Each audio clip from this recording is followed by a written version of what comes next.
نص ميدان. مدرب صراحه مرونه كبيره في تغييراته، حتى بعد دقيقه 13 اصيب لاعب كان مهم بالنسبه لي في تشكيلته وهو جوان حجام، لكن لم يغير اللاعب حجام بظهير ايسر، لكن ادخل بن النجاح الذي قدم مباراه كبيره. اليوم انا بالنسبه لي اعتبر اهم اختبار بالنسبه للمنتخب في طريقه للوصول الى النهائي، وهذا كان توقعي. اليوم شاهدت منتخب مرشح. كان توقعك؟ اتوقع الوصول الجزائر المباراه من هنا والفوز باللقب.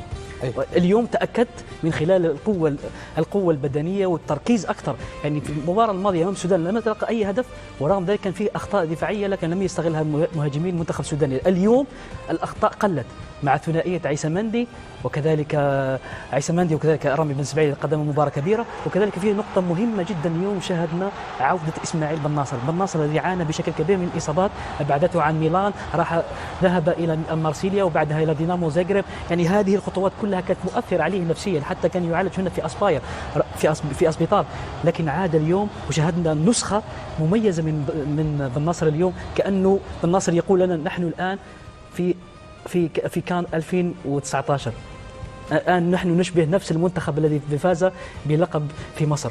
الآن كل الأوضاع كما قلت المرة الماضية، هذه النسخة تشبه نسخة 2019 بكل شيء. أول الناس نفرح أتوقع الكاس هذا يظل باش نقسموه، كل واحد يهز شوية معناها.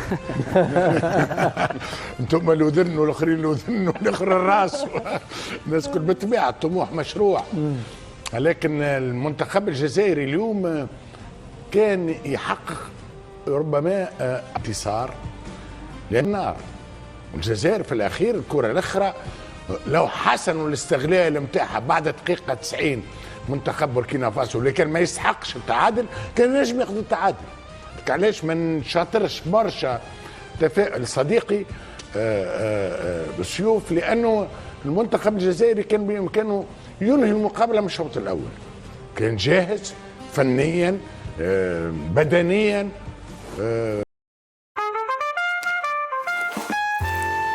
Presidente, piacere guru. كامل جدا. فريق بوركينا فاسو صعب جدا.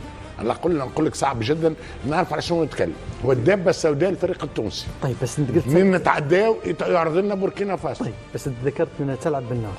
وي. هي الظروف قد حتمت على الجزائر ان يكون هذا السيناريو مباراه، مو شيء مقصود يعني بالاخير. لا فما شيء مقصود. لما قلت لك جات اهداف سهله، جات فرص سهله جدا ولم يقع تجسيمها. بطبيعه الحال وقت اللي ما سجلش تقبل. الحمد لله وانه الفريق الجزائري ما قبلش.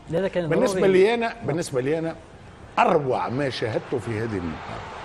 لهذا انا قلت انه كان اختبار قوي بالنسبه للدفاع ايضا. طيب بس فتحي اروع مقاطعه. لا هو قال ما شطركش، انا قلت له فقط. لا بس يكمل فتحي. شوف الفرص معناها فرص ما شاء الله عديده جدا. على كل اروع ما شاهدته في هذه المقابله الحقيقه فرحني برشا كعربي. حضور الجماهيري، راه مقابله الجزائر الشقيقه على الأراضي المغربية الشقيقة، ويكون هذا الحضور الكبير من الجماهير المغربية كذلك. محلى الجماهير المغربية داعمة جميلة، داعمة لكل الفرق العربية دون أي انتقاء.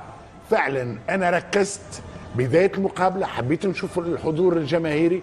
والله كان ممكن حتى بعد هدف ضربة الجزاء شفت الملعب الكل، فرحت. محلاهم الشعوب الجزائرية والمغربية. تحية لكم. نعم. إذن الجماهير من حقك بدر أن تذكر دعم الجماهير المغربية في كل منتخباتنا في حضورها في وكذلك النجوم الحاضرين على رأسهم رابح ماجر لدعم منتخب بلادهم وهو أسطورة ونجم سابق. وأيضا زين الدين زيدان.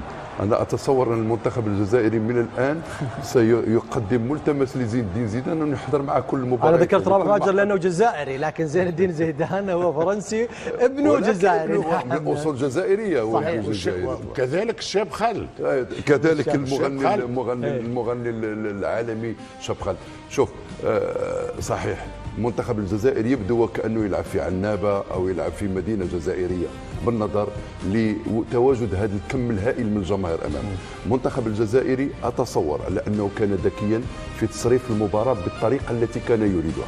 صحيح انه واجه سوء الحظ بخروج لاعب الحجام يعني كظهير في اول 15 دقيقه، لكن بعد ما سجل الهدف احسن ترويض خيول بوركينا فاسو بهذه العباره.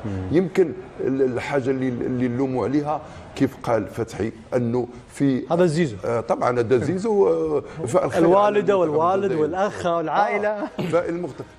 المنتخب الجزائري يجد نفسه اليوم متاهل من ثاني مباراه الى الدور الثاني، هو من خرج طبعا هذا المطرب العالمي شبخال هو من خرج في اخر دورتين مشاري من الدور الاول.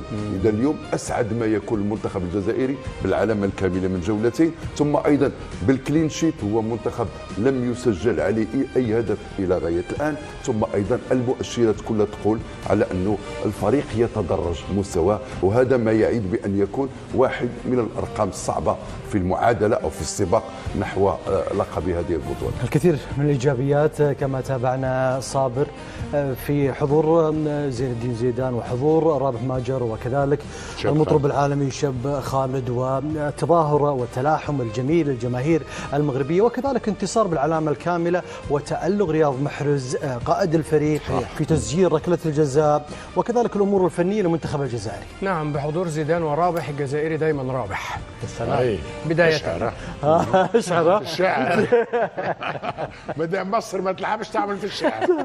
بنبقى مرتاحين نفسيا شويه. شوف انا يعني حتى الان لا يوجد منتخب مقنع بنسبه 100%، ولكن إذا رتبنا قائمة المنتخبات الأكثر إقناعاً، أعتقد إن إحنا ممكن نلاقي المنتخب الجزائري في قائمة المنتخبات الأكثر إقناعاً. صحيح مش مقنع بدرجة كبيرة زي ما وحيد أشار في المباراة الأولى، كان في بعض الانتقادات، وحتى النهارده كان في بعض مشكلة إهدار الفرص، دي كمان مشكلة تحتاج لعلاج، ولكن في النهاية أعتقد إنه يتصدر قائمة الأكثر إقناعاً.